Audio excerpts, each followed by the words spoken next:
Hello everyone, welcome to my YouTube channel. તો friends, તમારી પરીક્ષાની તૈયારી સારી રીતે ચાલતી હશે. તમારી તૈયારીમાં મદદરૂપ થઈ શકે તે માટે આજે આપણે ગુણોત્તર વિશ્લેષણના પ્રેક્ટિકલ એમસીક્યુની ચર્ચા કરશું. થિયરી આધારિત એમસીક્યુનો એક વિડીયો આપણે ઓલરેડી અપલોડ કરી લીધો છે, તો તેની લિંક તમને નીચે ડિસ્ક્રિપ્શન બોક્સમાં મળી જશે. અને આજે આપણે બીજા 15 ગુણોત્તર વિશ્લેષણના પ્રેક્ટિકલ એટલે કે ગણતરીવાળા એમસીક્યુની ચર્ચા કરીએ.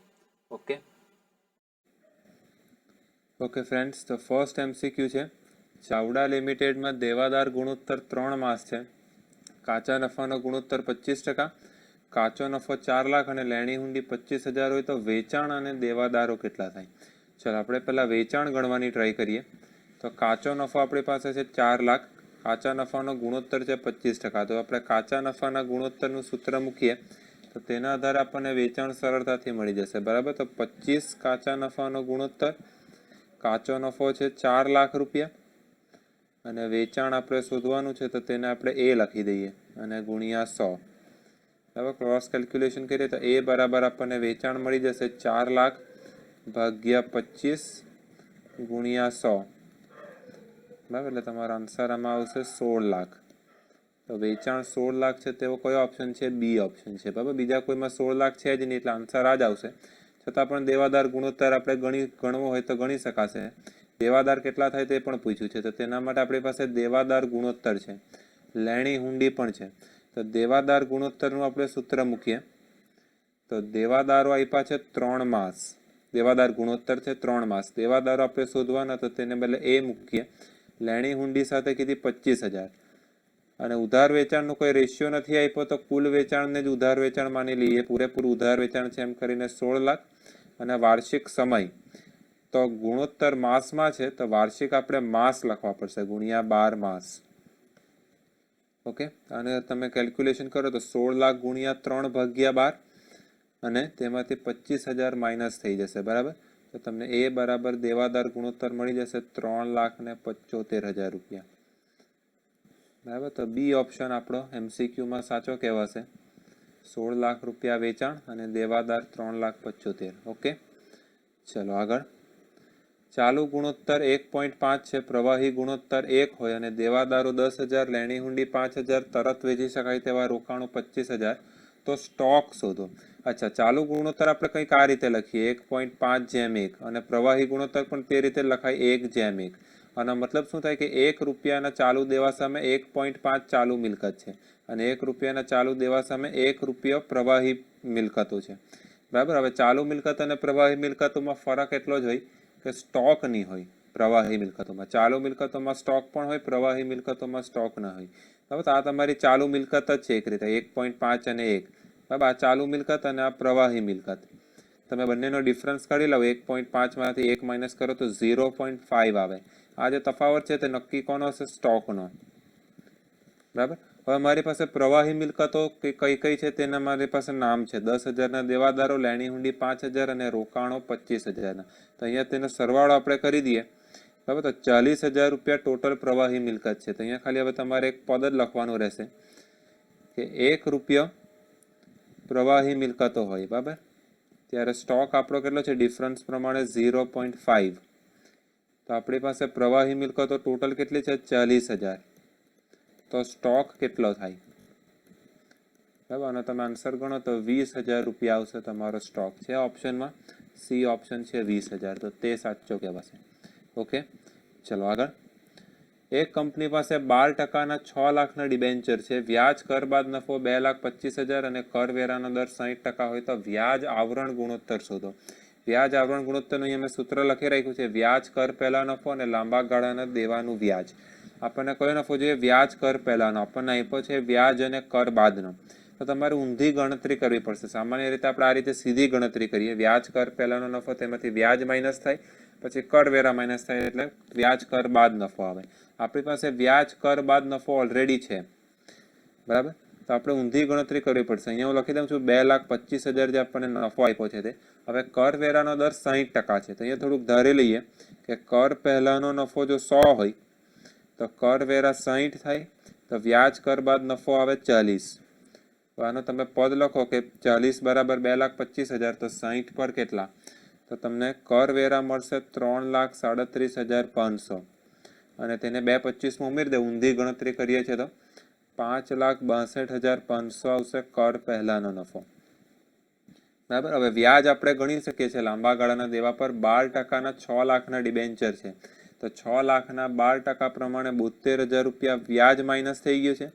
આપણે ઊંધી ગણતરી વખતે તેને પ્લસ કરી દઈએ તો 5,62,500 વત્તા 72,000 તો 6,34,500 આ આવશે વ્યાજ કર પહેલાનો નફો. તો આ ગણતરી આપણે કરવાની, અહીંયા સૂત્રમાં મૂકી દઈએ 6,34,500 અને લાંબા ગાળાના દેવાનું વ્યાજ આપણે ઓલરેડી ગણી લીધું, ડિબેન્ચર છે 6 લાખના 12% પ્રમાણે 72,000 તો 634 ભાગ્યા 72,000 કરીએ તો આન્સર આપણને મળે છે 8.8125.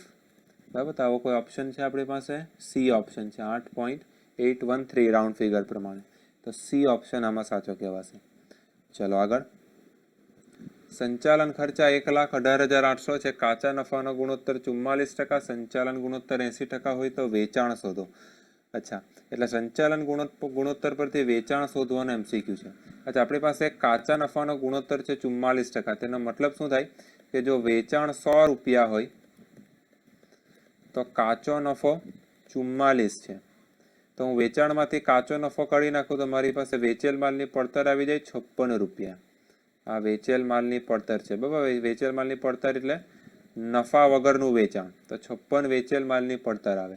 અચ્છા, આપણે સંચાલન ગુણોત્તરના સૂત્રમાં જો થોડી ઘણી કિંમત મૂકીએ તો 80/100 એવું લખી શકાય. સંચાલન ગુણોત્તર 80% આપ્યો છે તો વેચેલ માલની પડતર આપણે શોધી 56, વેચાણ આપણી પાસે 100 છે. બરાબર. જો 100 વેચાણ હોય તો 56 વેચેલ માલની પડતર છે. બરાબર. અને આ 100 ને આપણે ઓલરેડી ભાગાકારમાં લખી લીધા છે, જે ગુણાકારમાં 100 છે તે. હવે 80/100 ડાબી સાઈડ છે, જો મારે જમણી સાઈડ બી 80/100 કરવા હોય તો આમાં 24 બીજા ઉમેરવા પડે. બરાબર. વચ્ચે ઇક્વલ ટુ નું સાઇન છે તો અહીંયા 80/100 છે, અહીંયા પણ 80/100 થઈ જશે. તો 56 વેચેલ માલની પડતર છે અને 24 મારે બીજા ઉમેરવા પડે. કયા? સંચાલન ખર્ચાના. બરાબર. એટલે સંચાલન ખર્ચા બરાબર 24 થાય. તો આપણી પાસે ઓરિજિનલ સંચાલન ખર્ચા કેટલા છે તે આપણને ખબર જ છે, 1,18,800. તો અહીંયા પદ લખી લઈએ કે સંચાલન ખર્ચા 24 ત્યારે વેચાણ કેટલું? 100. ત્યારે વેચાણ 100. તો આપણી પાસે સંચાલન ખર્ચા 1,18,800 છે, તો ત્યારે વેચાણ કેટલું? અને તમે કેલ્ક્યુલેશન કરો તો તમને આન્સર મળશે 4,95,000 રૂપિયા. બરાબર. આપણી પાસે છે ઓપ્શન નંબર બી છે. હવે 4,95,000 રૂપિયા આ કહેવાશે આન્સર. ચાલો આગળ વધીએ. પાંચમા એમસીક્યુમાં કહે છે કે વેચાણ રૂપિયા 10 લાખ છે, ચોખ્ખો નફો 1,50,000 છે. નફાની ગણતરી વખતે 50,000ની જામીનગીરી વેચાણની ખોટ, મિલકત વેચાણની ખોટ 75,000 અને રોકાણ પર ડિવિડન્ડ 25,000 ધ્યાન પર લીધો હોય તો ચોખ્ખા નફાનો ગુણોત્તર શોધો. અચ્છા, ચોખ્ખા નફાનો ગુણોત્તરનું સૂત્ર આપણે આ રીતે લખીએ, ચોખ્ખો નફો ભાગ્યા કુલ ચોખ્ખું વેચાણ ગુણ્યા 100. બરાબર. તો ચોખ્ખો નફો એટલે વ્યાજ અને કર બાદ નફો થાય. પણ એક વસ્તુ ધ્યાન રાખવાની કે વેચાણ આપણી ધંધાકીય આવક છે, તો ચોખ્ખો નફો પણ ધંધાકીય ચોખ્ખો નફો હોવો જોઈએ. ધંધાકીય ચોખ્ખો નફો એટલે કે જે તમારી મેઇન એક્ટિવિટીમાંથી જે નફો મળે છે તે. આ જામીનગીરી વેચાણ છે, મિલકત વેચાણની ખોટ છે, ડિવિડન્ડ છે, આપણી મેઇન એક્ટિવિટી નથી. બરાબર. મેઇન એક્ટિવિટીથી જે આપણને નફો મળે તે ધંધાકીય નફો કહેવાય. હવે તે આપણે ધ્યાન પર લેવાનો હોય આ ગુણોત્તર ગણતી વખતે. તો ચોખ્ખો ધંધાકીય નફો કેટલો તે આપણે શોધવો પડશે. અહીંયા ચોખ્ખો નફો 1,50,000 આપ્યો જ છે, પણ તેમાં અમુક બિન ધંધાકીય ખર્ચા અને બિન ધંધાકીય આવકો પણ ધ્યાનમાં લીધી છે, જે બિઝનેસને રિલેટેડ નથી, બિઝનેસની એક્ટિવિટીને રિલેટેડ નથી, પણ ઇન્વેસ્ટમેન્ટની એક્ટિવિટીને રિલેટેડ છે. તો તેની આપણે રિવર્સ ઇફેક્ટ આપવી પડશે. બરાબર. આ જામીનગીરી વેચાણની ખોટ અને મિલકત વેચાણની ખોટ બંને નફામાંથી માઇનસ થઈ ગઈ છે, નુકસાન છે તો માઇનસ થઈ ગયા છે, તો તેને આપણે ફરીથી ઉમેરી દેવી પડશે. બરાબર. તો આપણી પાસે 50,000 રૂપિયા જામીનગીરી વેચાણની ખોટ અને 75,000 રૂપિયા મિલકત વેચાણની ખોટ છે, તો તે ઉમેરી દેવી પડશે. અને ડિવિડન્ડની આવક નફામાં પ્લસ થઈ ગઈ છે, તો તે માઇનસ કરી દેવી પડશે 25,000. તો 1,50,000 વત્તા 50,000 વત્તા 75,000 માઇનસ 25,000 કરો તો તમને ધંધાકીય ચોખ્ખો નફો મળશે. બરાબર. જે આવશે તમારો 2,50,000. હવે તમે સૂત્રમાં મૂકી શકો કે 2,50,000 રૂપિયા ધંધાકીય ચોખ્ખો નફો અને કુલ વેચાણ રકમ પ્રમાણે છે 10 લાખ રૂપિયા. બરાબર. તો 25,000 2,50,000 ભાગ્યા 10 લાખ ગુણ્યા 100, તો આન્સર આવશે 25%. ચોખ્ખા નફાનો ગુણોત્તર છે ડી ઓપ્શનમાં 25%. ઓકે, ચાલો નેક્સ્ટ MCQ છે. વેચેલ માલની પડતર 1,25,000 છે. શરૂઆતનો સ્ટોક 20,000, ઉધાર ખરીદી 27,000, જે કુલ ખરીદીના 5મા ભાગ જેટલી છે. તો સ્ટોક ગુણોત્તર શોધો છે. સ્ટોક ગુણોત્તરનું સૂત્ર શું છે? વેચેલ માલની પડતર ભાગ્યા સરેરાશ સ્ટોક. તો વેચેલ માલની પડતર તો આપણી પાસે ઓલરેડી છે જ. આપણને સરેરાશ સ્ટોક જોઈએ. સરેરાશ સ્ટોક માટે શરૂઆતનો અને આખરનો બંને સ્ટોક હોવા જોઈએ. શરૂઆતનો સ્ટોક છે પણ આપણી પાસે આખર સ્ટોક નથી, તો આખર સ્ટોક પહેલા ગણીએ, પછી સરેરાશ સ્ટોક અને તે પરથી સ્ટોક ગુણોત્તર શોધાશે. તો આખર સ્ટોક માટે આપણે શું કરીએ? વેચેલ માલની પડતરનું આ એક સૂત્ર મૂકીએ. શરૂઆતનો સ્ટોક વત્તા ખરીદીના ખર્ચા માઇનસ આખર સ્ટોક. બરાબર. તો શરૂઆતનો સ્ટોક આપણને આપ્યો છે 20,000, તો તે તો આપણે અહીંયા લખી શકીએ 20,000. વેચેલ માલની પડતર પણ આપણને આપી દીધી છે 1,25,000. બરાબર. તો અહીંયા વેચેલ માલની પડતર પણ લખી શકાય 1,25,000. અચ્છા, ખરીદી આપણે અહીંયા કુલ ખરીદી લાવવાની, ફક્ત ઉધાર ખરીદી નહીં, કુલ ખરીદી. આપણી પાસે ઉધાર ખરીદી છે એકચ્યુઅલમાં 27,000 રૂપિયા ઉધાર ખરીદી છે, પણ સાથે કીધું છે કે આ ખરીદી કુલ ખરીદીના 5મા ભાગ જેટલી છે. એટલે જો કુલ ખરીદી 1 હોય તો ઉધાર ખરીદી તેના 5મા ભાગ જેટલી થાય, 1/5 જેટલી થાય. તો અહીંયા આપણે પદ લખી લઈએ કે 1.5 ઇઝ ઇક્વલ ટુ 27,000. આપણે 1 પર ખરીદી કેટલી થાય? બરાબર. તો આના આધારે તમને કુલ ખરીદી મળશે, જેનો આન્સર તમારો આવશે 1,35,000. આ તમારી એક આવી ગઈ કુલ ખરીદી. તો કુલ ખરીદી આપણે લખી દઈએ 1,35,000. ખરીદીના ખર્ચા વિશે કંઈ નથી કીધું તો નથી એમ માની લેવાનું. આપણને આખર સ્ટોક મળી જશે આનું પ્લસ માઇનસ કરતા. હવે આખર સ્ટોક ડાબી સાઈડ લઈ લઈએ અને 1,25,000 ને જમણી સાઈડ લઈ લઈએ. તો 20 વત્તા 1,35,000 માઇનસ 1,25,000, તો આખર સ્ટોક આવશે 30,000. બરાબર. ચાલો તો સરેરાશ સ્ટોક પણ ગણી લઈએ. સરેરાશ સ્ટોક બરાબર શરૂઆતનો સ્ટોક વત્તા આખરનો સ્ટોક ભાગ્યા 2. તો 20 શરૂઆતનો સ્ટોક વત્તા 30 આખરનો સ્ટોક ભાગ્યા 2.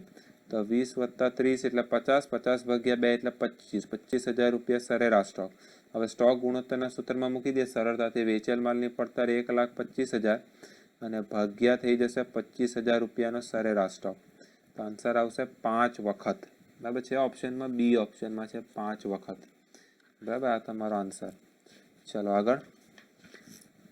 એક કંપની માટે ઇક્વિટી શેર મૂડી 30 લાખ, પ્રેફરન્સ શેર મૂડી 20 લાખ, અનામત વધારો 16 લાખ, પ્રાથમિક ખર્ચા 70,000, મિલકતો બાજુનો સરવાળો 77 લાખ. તો માલિકી ગુણોત્તર શોધો. અચ્છા, માલિકી ગુણોત્તરનું સૂત્ર અહીંયા આપણે લખ્યું છે માલિકી ભંડોળ ભાગ્યા કુલ ભંડોળ ગુણ્યા 100. માલિકી ભંડોળ કેવી રીતે ગણાય? શેર હોલ્ડરના ભંડોળો માઇનસ અવાસ્તવિક મિલકત. તો શેર હોલ્ડરોના ભંડોળ નીચે આપણે પાકા સરવાળામાં 3 વસ્તુઓ લખીએ. ઇક્વિટી શેર મૂડી 30 લાખ છે આપણી પાસે, પ્રેફરન્સ શેર મૂડી 20 લાખ છે અને અનામત વધારો છે 16 લાખ. બરાબર. આ 3 વસ્તુ તમારી આવી જશે. તેનો સરવાળો આવે છે તમારો 70 લાખ જેટલો. બરાબર. તો શેર હોલ્ડરના ભંડોળ 70 લાખ, સાથે તમે કીધું છે કે પ્રાથમિક ખર્ચા પણ છે 70,000 રૂપિયાના. બરાબર. તો તે આપણે માઇનસ કરી દઈએ માલિકી ભંડોળ શોધવા માટે. તો 70 લાખ માઇનસ 70,000, અવાસ્તવિક મિલકતો નીકળી ગઈ. તો માલિકી ભંડોળ આવી જશે 65,30,000. અને પછી આપણને જોઈએ કુલ ભંડોળ. તો કુલ ભંડોળ કેવી રીતે શોધી શકાય? તો ઇક્વિટી દેવા બાજુનો સરવાળો માઇનસ અવાસ્તવિક મિલકત. આપણી પાસે ઇક્વિટી દેવા બાજુનો સરવાળો નથી, પણ મિલકતો બાજુનો છે 77 લાખ. ઇક્વિટી દેવા બાજુનો સરવાળો પણ એટલો જ થતો હશે. તેમાંથી 70,000 અવાસ્તવિક મિલકતો કાઢી નાખીએ તો કુલ ભંડોળ તમારું આવી જશે 76,30,000. તો બંને રકમ મળી ગઈ. માલિકી ભંડોળ અને કુલ ભંડોળ સૂત્રમાં મૂકી દઈએ તો 65,30,000 ભાગ્યા 76,30,000 અને ગુણ્યા 100. બરાબર છે. તો આનો આન્સર તમારો બનશે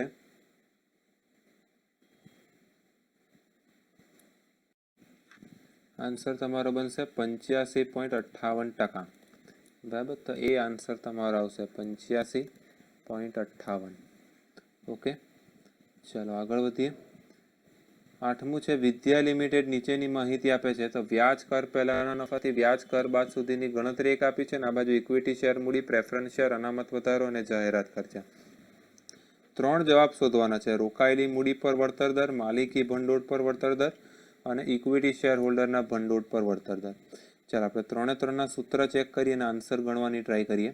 સૌથી પહેલા રોકાયેલી મૂડી પર વળતર દર, બરાબર. તો રોકાયેલી મૂડીમાં તમારી કઈ કઈ વસ્તુ આવે? ઇક્વિટી શેર મૂડી આવે, પ્રેફરન્સ શેર મૂડી આવે, અનામતો આવે અને લાંબા ગાળાનું દેવું આવે, બરાબર. તો ઇક્વિટી શેર આપણી પાસે છે 5 લાખ રૂપિયાના, પ્રેફરન્સ શેર મૂડી છે 2 લાખ રૂપિયાની, અનામતો છે 3,50,000ની. હવે લાંબા ગાળાનું દેવું સીધું નથી એ પણ શોધવું પડશે. ડિબેન્ચરનું વ્યાજ, ડિબેન્ચર લાંબા ગાળાનું દેવું છે 10% પ્રમાણે વ્યાજ 25,000 રૂપિયા થાય છે. તો લાંબા ગાળાનું દેવું કેટલું હશે ડિબેન્ચર તરીકે? 2,50,000. અને અવાસ્તવિક મિલકતો તેમાંથી માઇનસ કરવાની રહેશે. તો જાહેરાત ખર્ચ અવાસ્તવિક મિલકત છે તે 10,000 માઇનસ થઈ જશે. આ તમારી આવશે રોકાયેલી મૂડી, બરાબર. તો રોકાયેલી મૂડીનો ચોખ્ખો આન્સર તમારો થશે 12,90,000. આવી ગઈ રોકાયેલી મૂડી. અને આપણને શું જોઈએ છે? વ્યાજ, કરવેરા અને ડિવિડન્ડ પહેલાનો નફો જોઈએ છે 4,50,000. તો 4,50,000 ગુણ્યા 12,90,000 ગુણ્યા ભાગ્યા 12,90,000 ગુણ્યા 100 કરો, તમને આન્સર મળશે 34.88%. બરાબર, આ પહેલો આન્સર. પછી શેર હોલ્ડરના ભંડોળ પર વળતર દર ગણીએ તો અચ્છા, અહીંયા તમારી રોકાયેલી મૂડીમાં બધી મૂડી આવશે. શેર હોલ્ડરના ભંડોળ તો ફક્ત શેર હોલ્ડરના રૂપિયા લેવાના, તો દેવું નીકળી જશે આમાં. 5 લાખ રૂપિયાની ઇક્વિટી શેર મૂડી, 2 લાખ રૂપિયાની પ્રેફરન્સ શેર મૂડી અને 3,50,000 રૂપિયાની અનામતો, અને સાથે 10,000 રૂપિયાના ખર્ચા માઇનસ કરવાના, બરાબર. તો તમને શેર હોલ્ડરના ભંડોળો મળશે. તેમાંથી લાંબા ગાળાનું દેવું આપણે માલિકી ભંડોળ શેર હોલ્ડરના ભંડોળમાં કન્સિડર નથી કરતા. તો માલિકી ભંડોળ તમારો આવી જશે 10,40,000 રૂપિયા, બરાબર. આનો ચોખ્ખો આન્સર તમારો આવશે 10,40. તો ડાયરેક્ટ સૂત્રમાં જ મૂકી દઈએ, માલિકી અથવા તો શેર હોલ્ડરના ભંડોળો 10,40,000. નફો કયો જોઈએ? જે શેર હોલ્ડરનો હોય તે. શેર હોલ્ડરનો નફો કયો કહેવાય? વ્યાજ, કરવેરા બાદ પરંતુ પ્રેફરન્સ ડિવિડન્ડ પહેલાનો, કારણ કે પ્રેફરન્સ શેર મૂડી પણ લીધી ને, તો પ્રેફરન્સ ડિવિડન્ડ પહેલાનો નફો જોઈએ. જે આપણી પાસે છે વ્યાજ કર બાદ નફો 2,12,500 અને ગુણ્યા કરી દઉં 100, બરાબર. તો તમારો ચોખ્ખો આન્સર બની જશે 20.43%. આ શેર હોલ્ડરના ભંડોળો. અને છેલ્લે ઇક્વિટી શેર હોલ્ડરના ભંડોળો સ્પેસિફાઈ કર્યું છે કે ઇક્વિટી શેર હોલ્ડરના, એટલે પ્રેફરન્સ શેર પણ નહીં આવશે, લાંબા ગાળાનું દેવું પણ નહીં આવશે. ફક્ત ઇક્વિટી શેર 5 લાખની અને અનામત વધારો 3,50,000 રૂપિયાનો, અને તેમાંથી 10,000 રૂપિયા અવાસ્તવિક મિલકત માઇનસ કરીએ તો તમને ઇક્વિટી શેર હોલ્ડરના ભંડોળ મળી જશે, બરાબર, 8,40,000. હવે નફો કયો લેવાનો છે? ઇક્વિટી શેર હોલ્ડરનો નફો હોય તે. તો વ્યાજ કર બાદ નફો તો આવે જ, અને પહેલા પ્રેફરન્સ શેર ડિવિડન્ડને પણ આપી દેવાના, પછી જે નફો બાકી રહે તે ઇક્વિટી શેર હોલ્ડરનો કહેવાય.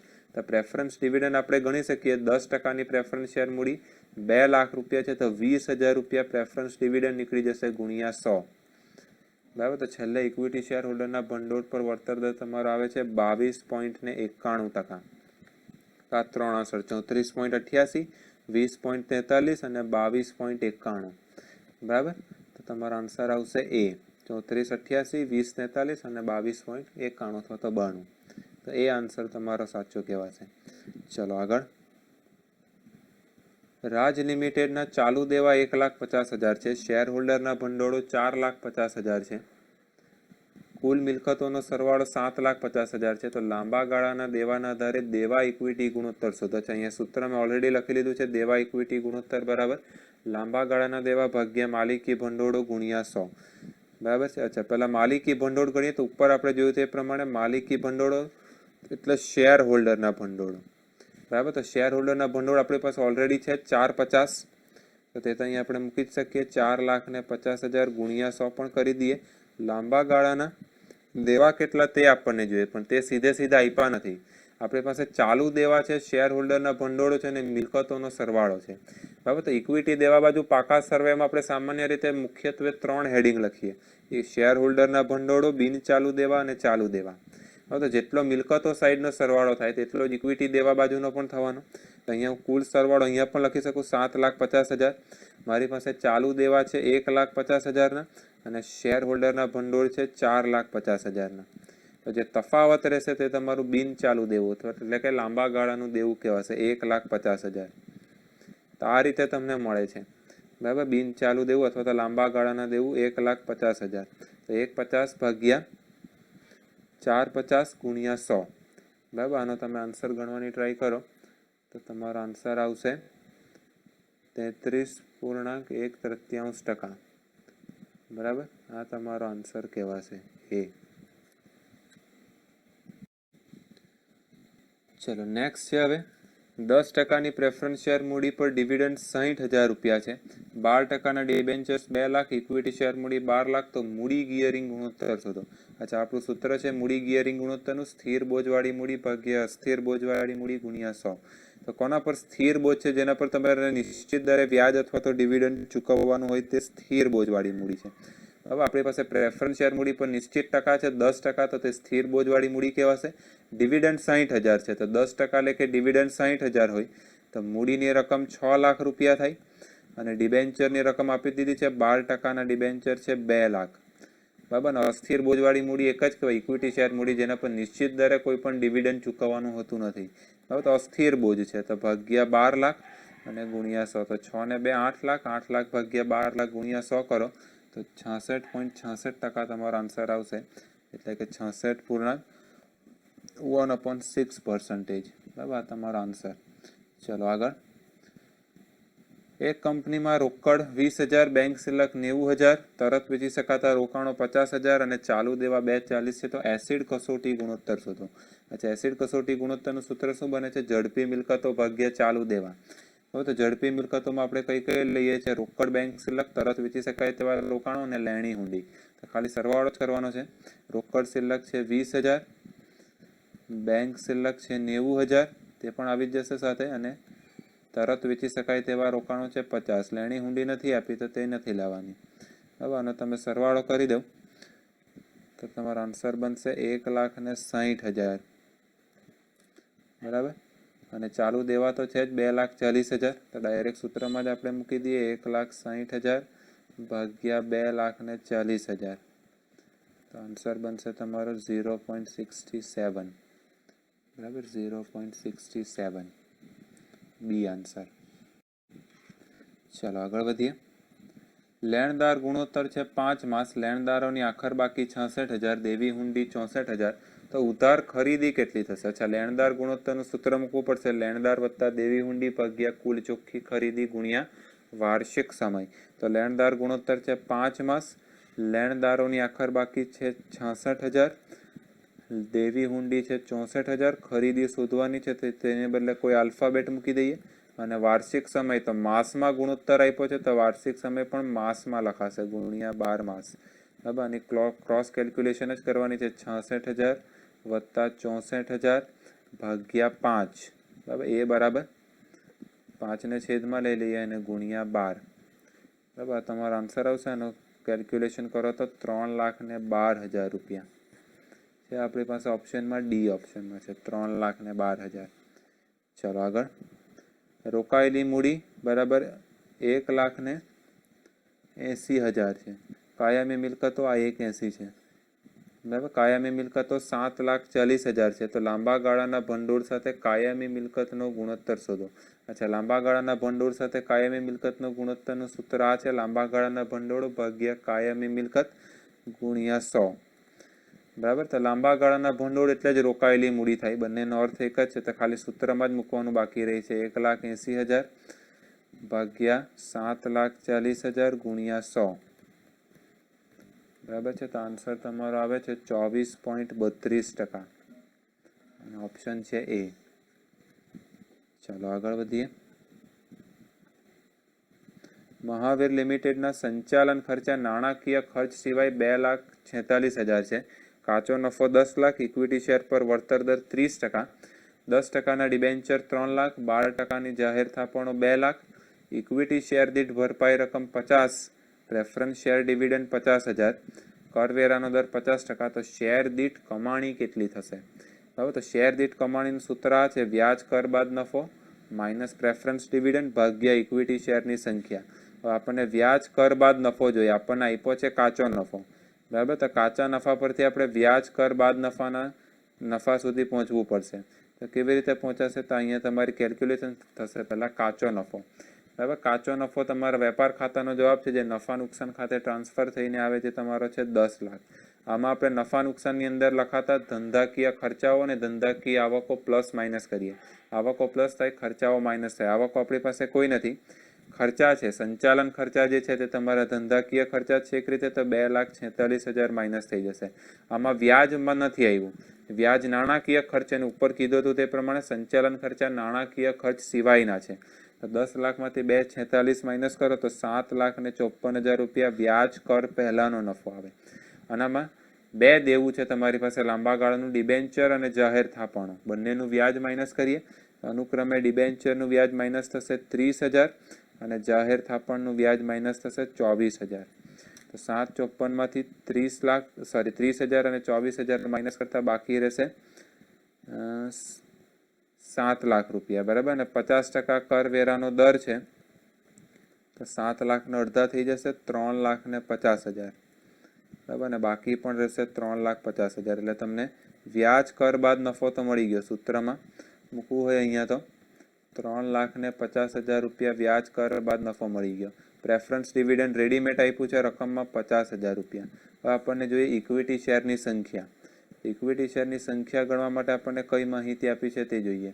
આપણી પાસે ઇક્વિટી શેર મૂડી પર વળતર દર છે અને શેર દીઠ ભરપાઈ રકમ છે. ઇક્વિટી શેર મૂડી કેટલી છે તે નથી કીધું. જો મૂડી ખબર હોય તો આપણે શેર મૂડી ભાગ્યા 50 રૂપિયા શેર દીઠ કિંમત, તો શેરની સંખ્યા મળી જાય. તો આપણી પાસે શેર મૂડી પર વળતર દર છે, તો આના આધારે પહેલા આપણે ઇક્વિટી શેર મૂડી કેટલી તે શોધવું પડશે, બરાબર. તો એટલા માટે તેનું પણ અહીંયા સૂત્ર લખ્યું છે, ઇક્વિટી શેર મૂડી પર વળતર દર બરાબર વ્યાજ કર બાદ નફો, જે આપણે હમણાં શોધી ગયા તે જ 3,50,000 માઇનસ પ્રેફરન્સ ડિવિડન્ડ 50,000 રકમમાં જ હતું. ઇક્વિટી શેર મૂડી આપણે શોધવાની છે, તેની બદલે EQ લખી દઈએ, બરાબર. ગુણ્યા 100 તો છે સાથે, અને તમને આપ્યા છે અહીંયા 30, બરાબર. તો તમને ઇક્વિટી શેર મૂડી મળી જશે આના આધારે 350 માઇનસ 50 તો 3 લાખ, 3 લાખ ભાગ્યા 30 છેદમાં આવી જશે અને ગુણ્યા 100, તો શેર મૂડી તમારી આવશે 10 લાખ રૂપિયાની. બરાબર. આપણને શેરની સંખ્યા જોઈએ, તો શેર દીઠ 50 રૂપિયા ભરપાઈ છે એમ તમને કીધું છે, બરાબર. તો હવે તમારે શેરની સંખ્યા ગણવી હોય તો શેરની સંખ્યા બરાબર શું કરવું પડશે, 10 લાખની શેર મૂડી અને એક શેર દીઠ જો 50 રૂપિયા ભરપાઈ હોય તો 20,000 તમારી પાસે ઇક્વિટી શેર હશે. 20,000 તમે અહીંયા મૂકી શકો, 350 માઇનસ 50,000 ભાગ્યા 20, બરાબર. તો આન્સર તમારો આવશે 15 રૂપિયા, બરાબર. આન્સર આવશે 15 રૂપિયા. શેર દીઠ કમાણી છે તો રૂપિયામાં મપાશે. હવે તમને ઓપ્શન જો બધા 15 છે, પણ તમારે કયા એકમમાં 15 મૂકવાના તે નક્કી કરવાનું છે. 15% નથી, 15 વખત પણ નથી, અને 15 જેમ એક પણ નહીં, 15 રૂપિયા છે. આ કમાણી છે, એક શેર પર કેટલો નફો છે તે રૂપિયામાં માપી શકાય, તો રૂપિયા એનું એકમ સાચું છે, બરાબર. તો આન્સર બધામાં 15 જ છે, પણ આપણે સાચું એકમ પણ પસંદ કરવાનું છે. ચાલો આગળ વધીએ. છેલ્લો એક MCQ છે, ચાલુ ગુણોત્તર 1.6 છે. જો 20,000નું ચાલુ દેવું ચૂકવવામાં આવે તો ચાલુ ગુણોત્તર પર શું અસર થશે, બરાબર. તો ચાલુ મિલકત ભાગ્યા ચાલુ દેવ, આ રીતે આપણે ચાલુ ગુણોત્તરનું સૂત્ર મૂકીએ, બરાબર. હવે તમારું ચાલુ દેવું ચૂકવી દઉં તો ચાલુ દેવું ઓછું થઈ જાય, તો છેદનો ભાગ ઓછો થાય તો તમારો ચાલુ ગુણોત્તર શું થાય, વધી જાય, બરાબર. એટલે ચાલુ ગુણોત્તર ઊંચો જશે. આ તમારો આન્સર કહેવાશે C. ઓકે. તો આ 15 MCQ હતા જેની આપણે આજે વાત કરવાના હતા. સો ફ્રેન્ડ્સ, હોપફુલી તમને આજના વિડીયોમાં સમજ પડી હશે. જો તમને કોઈ ડાઉટ હોય કે કોઈ સજેશન આપવા માંગતા હો તો તમે નીચે કોમેન્ટ બોક્સમાં તે જણાવી શકશો. જો તમે ગુણોત્તર વિશ્લેષણના સૂત્રો, તેના લાભો, મર્યાદાઓ, વર્ગીકરણ, આ બધા મુદ્દાઓ વાંચવા માંગતા હો તો તમે મારી બ્લોગ પણ જઈ શકશો, જેની લિંક નીચે ડિસ્ક્રિપ્શન બોક્સમાં આપી છે. વિડીયોને લાઈક જરૂર કરજો, અન્ય સાથે શેર પણ કરજો, અને આવા બીજા વિડીયો માટે ચેનલને સબસ્ક્રાઇબ કરી લેજો. Okay, thank you everyone.